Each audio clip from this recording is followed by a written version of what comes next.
Hey everybody, welcome to the actual 4th episode of Spin the Crunchyroulette. This time I'm joined by best guy ever who also thought it sounded like a funny fun. That's true, I did. It did seem fun, and that's why I insisted that we do it before I leave. Do you think it has been fun after this first... We already watched the first show. We didn't record ourselves. The show was not good, but it was interesting, all the stuff around it, because I have personal experience with the series that I did not expect at all. So we watched the first episode of Deltora Quest, which is a probably children's fantasy show from 2007. Yes. Nate's Unexpected... Okay, amazingly, it turns out I actually read a couple of the volumes of the original...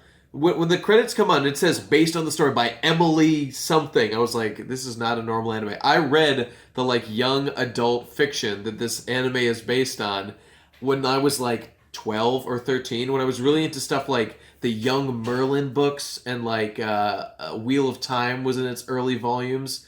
And yeah, I mean, I guess it's similar. I don't remember it at all.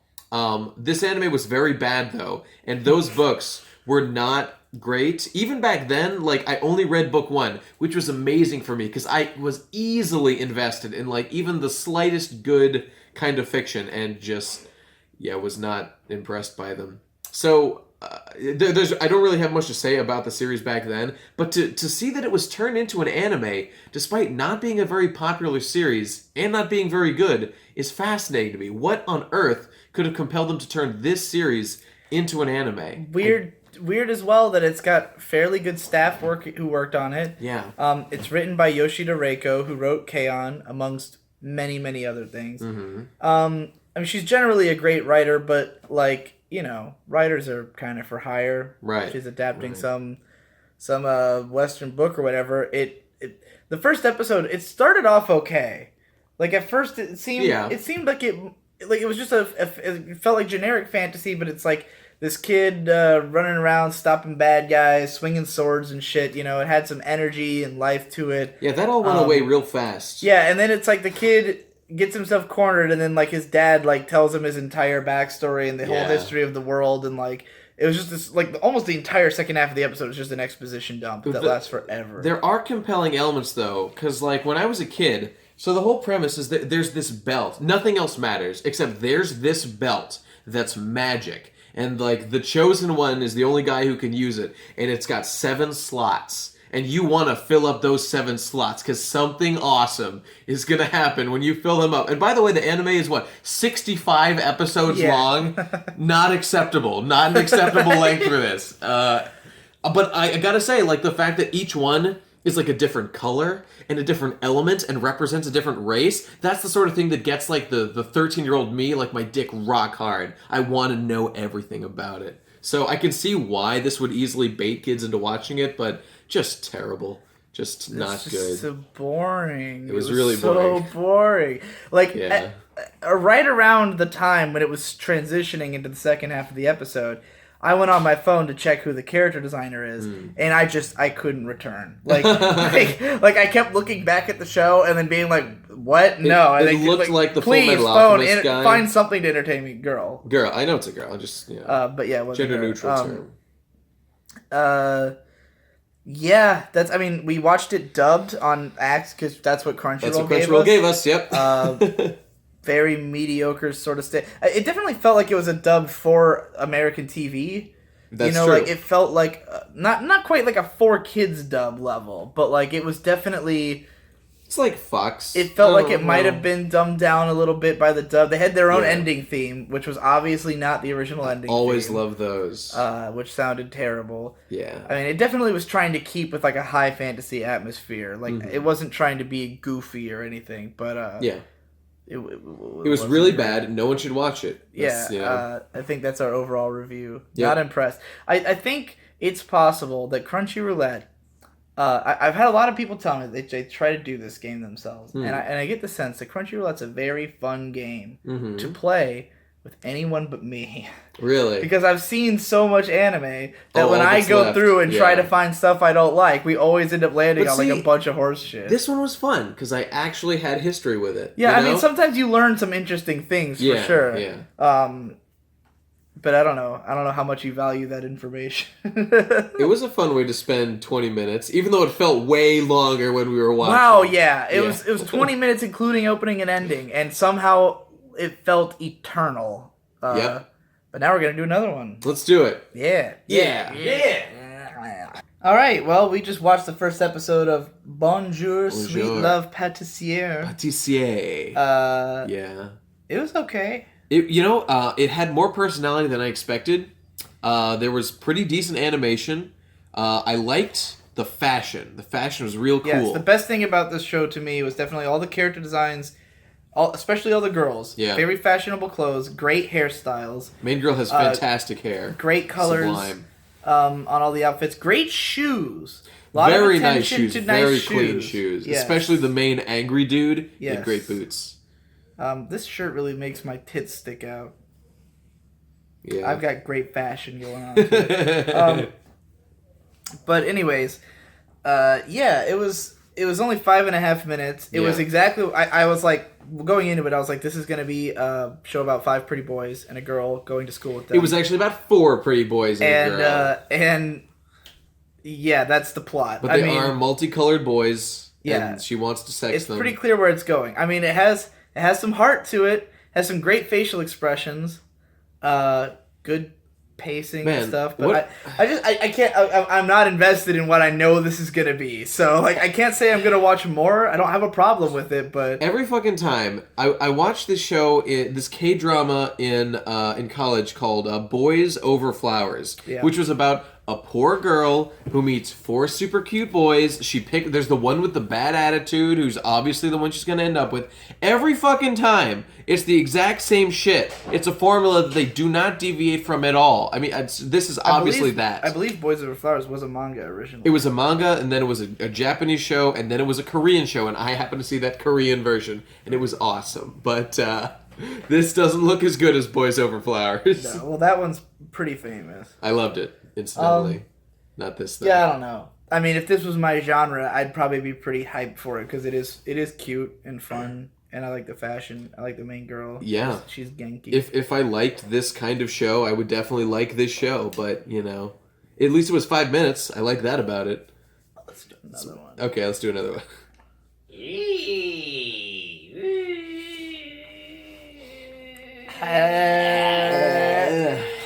All right, we finally got a winner. We watched the first episode of DNA Squared, and I think we agree it was fucking awesome. It was absolutely fantastic. I can't believe my life has gone on this long without watching DNA fucking Squared. I can't believe I didn't know anything about this show. I feel like a DNA Square. And not having seen this yet. At least the first episode was glorious. That's right. Absolutely glorious. Jesse and Devu watched it with us. Jesse, you want to input on this? It was good. The end. Where do we even start?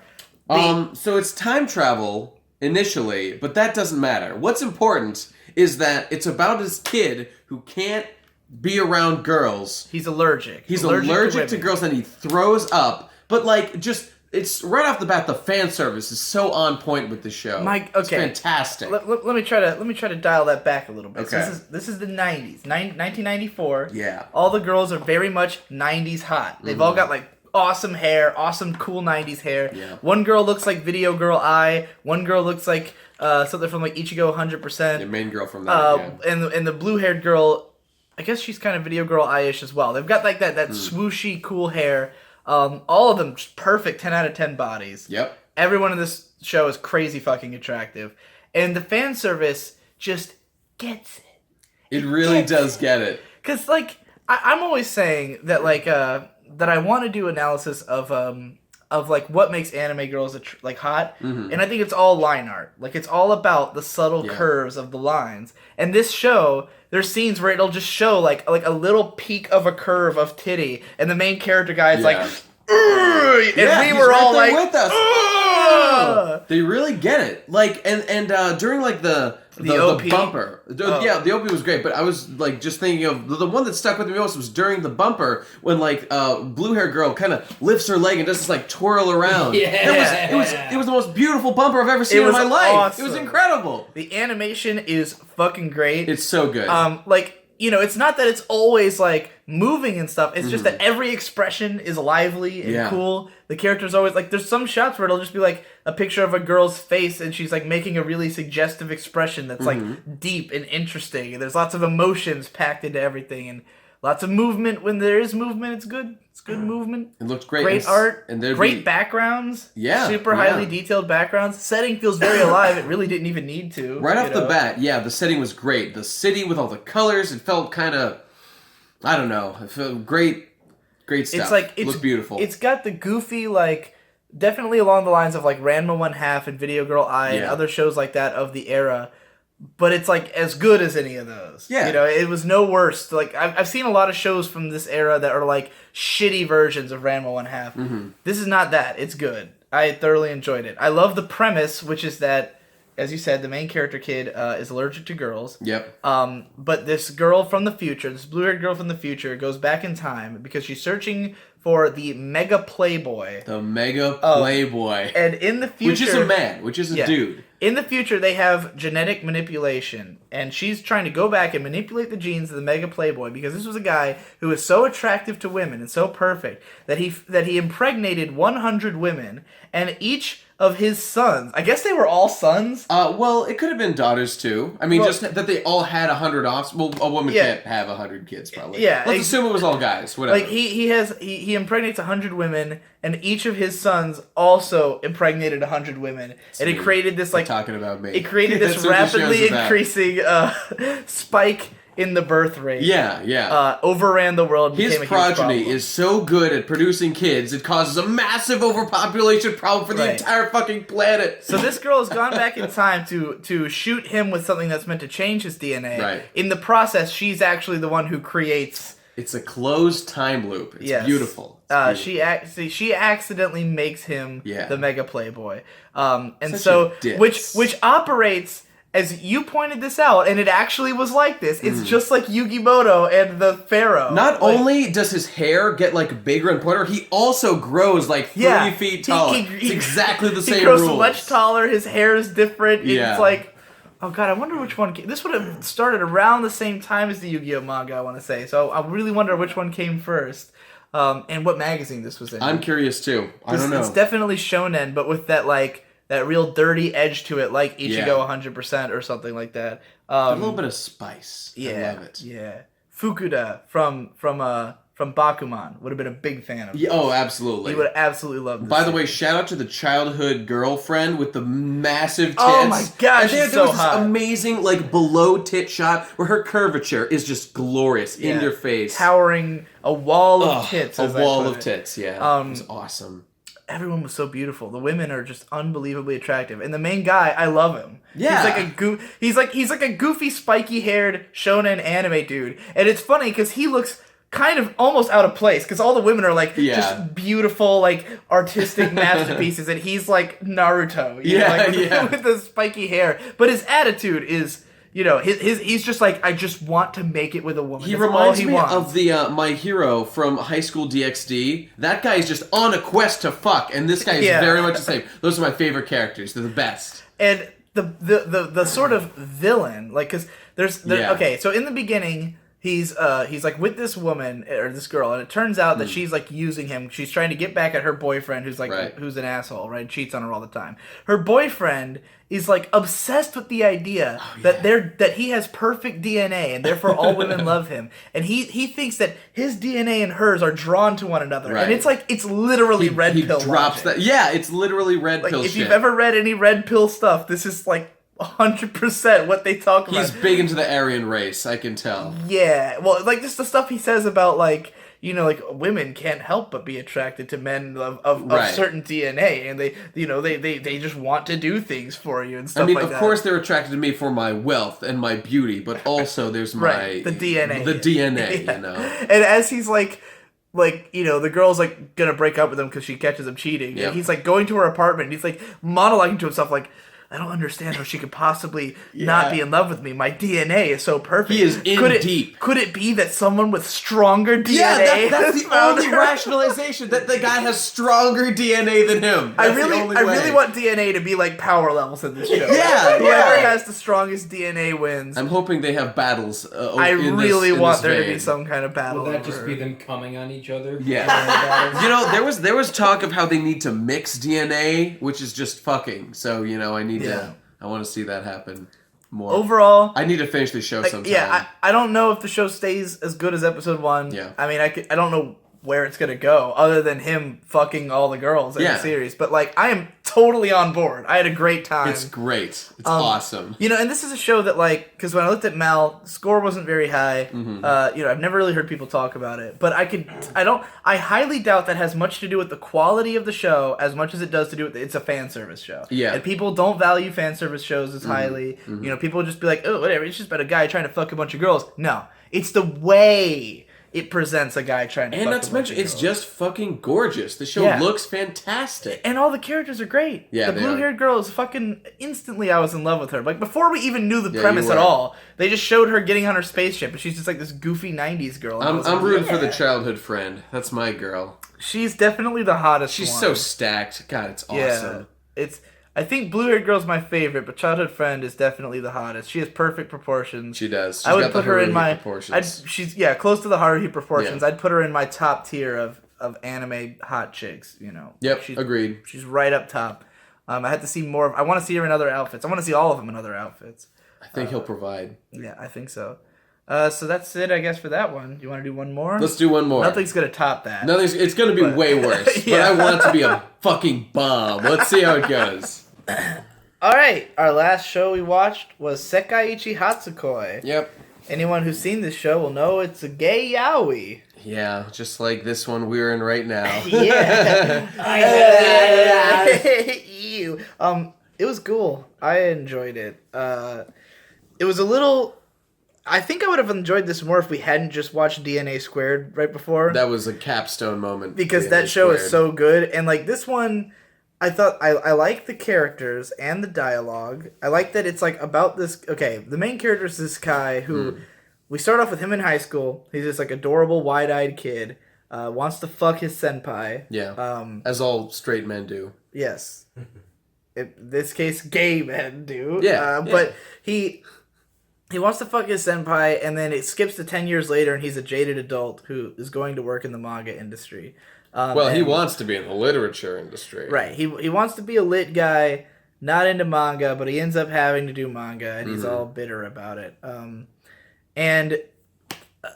like all the dialogue about the job. Like Agreed. He ends up working for this hard ass guy who's very passionate about working in shoujo manga, and you know he's kind of like ripping on the main character dude for like looking down on it. He's like, hey, man, this takes effort and work, and you got to put as much work into this as you would into anything else. I liked the point you made as we were watching about how he was complaining, and I didn't get this at first, how he was complaining about how, I have to do shoujo manga, I don't care about that, and the hard-ass dude, his boss, was like, well, asshole, you need to work your way up to do the things you want to do in the industry, which is a fair thing. I respect that. Because the thing about it is that, because it's implied that because his dad like runs the publishing company, the main character. The one he used to work at. Yeah, and so he had gone straight into the literary division, and while he sees himself as having done good work, everyone else sees it as, oh, he got favorable treatment, you know, because he was a recommended for the job. So he decided to leave and join another company so he could prove himself, you know, from the ground up.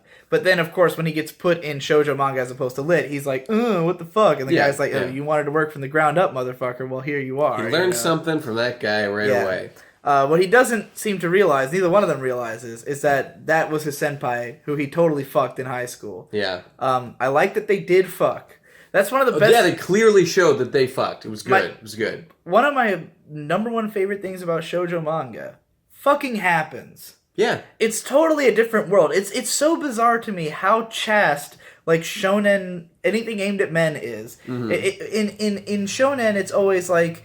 you know, about lusting after and chasing after the sex. Like, one day you'll get the sex. Well, women are not to be defiled, but men can fuck all they want. It's great. Gays can just go nuts in manga. Well, no, even in shoujo manga, women will fuck. Like, you know, no expert. In Nana, everyone fucked all the time. No, I mean in shoujo manga, I'm a fucking expert. I know everything about fucking. Yeah. No, but like, yeah, like in shoujo manga, there's just way more fucking. Like characters fuck all the time. It's not even like they never fucked in Fruits Basket, which was a massive disappointment. Fruits Basket is like particularly chaste though. It's like it's fairly childish. I think like something like Fruits Basket or Uran feels a little bit more chaste, whereas like there's a lot of shoujo manga that's a lot smuttier and a lot of the yaoi stuff is smuttier too. Yeah, alright. And this obviously, but this doesn't feel smutty. Like there is sex in it, but it feels mature. Like it's not cheap at all. It feels it feels surprisingly adult, and it's about adult characters, which is nice. Yep. They're our age, 25, or you're 26. Well, I'm 26 now. Yeah. Yeah. So, adult... I like what an angry, bitter piece of shit the main character is. Yeah. It's good. I like that a lot. That's how you should be at 25. And he's learning adult lessons about, oh, God, my life fucking sucks. Oh, I guess I need to work hard for years to achieve the things I want in life. Welcome to the real world, motherfuckers! But he is a hard worker. He is, absolutely. And he is talented. And he knows his shit, more or less. But yeah, it's pretty much implied that because he's working in shoujo manga, he doesn't understand it. He doesn't understand romance, so he needs to get laid. And it just so happens. Speaking of not understanding romance, there's that whole scene with the senpai. When he fucked him. No, when. Oh yeah, there's a great scene where they go to this this woman who they're like trying to collect her pages for her manga. Yeah. And the guy's like, you don't seem like you've ever kissed before, going by this kiss scene. And she's like all embarrassed. Very like, rude. He's like, she's like, well, I wouldn't even be able to see it if I was actually kissing someone. He's like, oh, how about I give you a reference? And he just fucking mouth rapes the other dude. Without warning, just makes out with them. And the girl just instantly churns out the picture. Oh, that was the funniest part of that whole scene, that while they're kissing, like, while he's going, she's just like, drawing it instantly. It was great. That was a good scene. So I like all the story aspects of the show. I will say that the production's weak. It's very just manga paneled to the screen. Like I could tell it's a direct adaptation. It's Studio Dean. It's exactly what they always do. The great thing about Dean, like what makes them great as a studio, is that that if you want to see that thing adapted to anime, you'll get it. Yeah. And you'll get a lot of it. I think there's 3 seasons of this show. Oh my god. And Dean are known for the fact that they will keep coming back to a show as long as it's successful. They'll keep coming back. They'll keep animating it. And they won't do, like, an embarrassingly bad job. Yeah. But they also are not going to give you anything noteworthy or special. Yeah, the problem with it's just an excuse to see the manga with voice acting in colors. Flat adaptations like that are so boring to me. And you might, with something like that, you might as well just read the manga. It's not worth just hearing the voices. Yeah, if you're going to make an anime or something like that, I think you have to go the extra mile to get something new out of it. You don't just get by reading it. And this is pretty boring. This is not... So I think, I could easily see 3 myself. Seasons, Jesus Christ! I could easily see myself watching the rest of the anime because I'm an anime boy. Jeez, but I could see you to just skipping right to not the for manga me. Not for me. Yeah, I would not. This is something I might have read if I found it on like my sister's bookshelf. She used to read a lot like this back when we were young, but not for me. Definitely not. Not terrible. Just I might actually watch more of it. I'm interested to know if it hammers more on the side of the romance or if it continues more in the working element. See, I can see I why love you shows think about that. work. I sense in the future of this show it's going to be drama and romance and misunderstandings. And I don't know how much misunderstanding there could be in a show where the characters are so cynical. Okay, but see, the problem is episode 1 they still don't know that it's each other. That makes me think. I mean, they can't take too long to figure that out. I mean, the question is going to be like, there's different ways you can do drama that can be interesting. If it's not like, what I hate in melodrama is, oh my god, he likes her, but she doesn't realize it, but this other guy likes him. Whoa! Like, if it's more like, hey, I'm starting to realize that I really like him, but he's so dedicated to his work, he doesn't really want to spend time. Now I'm kind of torn between, do I want to take him away from his work because, I value how much work he does, but, but at the same time, I want what's right for me. That's interesting, good drama, That's true. It could go either way. So I simply don't have faith in this show to do that. But maybe I'll be wrong. I'd love to be wrong. I want more good shows in the world than bad. I mean, this is a very highly rated show. I know it's got a very big fan base. God damn, that is 5 stars. It's Crunchyroll. Everything's 5 Oh, stars yeah. on Crunchyroll. But I've heard this name before a lot. Yeah, it's a very well. It's probably like one of the highest rated yaoi things. But at the same time, the only people who are going to watch it are yaoi fans. Right. So it might be overrated by those people because if it's like an actually good yaoi, then that's enough. Yeah. But I don't know. I'll check out more probably. I liked it. You're gay. I do love dick. What can I say? That's it for this Crunchyroulette. All right, we did it. Pretty good rolls at the end there. And one amazing show, and a couple decent, and some shit. One total garbage piece of shit. Yeah. Yeah, that's it. Goodbye. Bye.